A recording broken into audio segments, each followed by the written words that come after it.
additional 5 minutes to rebuttal Dr. Hovind's opening statement and to pose a question to him. I am curious about your presentation, which was, I am impressed. The earth was created 6,000 years ago in 6 days by God. I am confused. Being philosophically consistent and being a very honest person, I'm sure you can tell me where God came from. And in addition, once you've told me where God comes from, please try to clarify how you can figure that a spiritual force can have an impact on a material universe to create it. Please do. Go ahead. All right. Go ahead.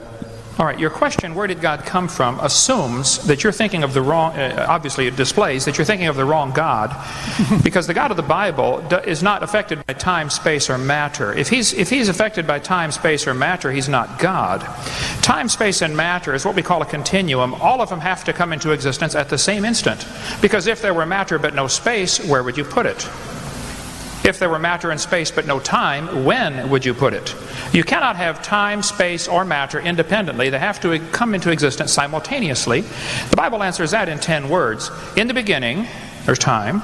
God created the heaven, there's space, and the earth, there's matter.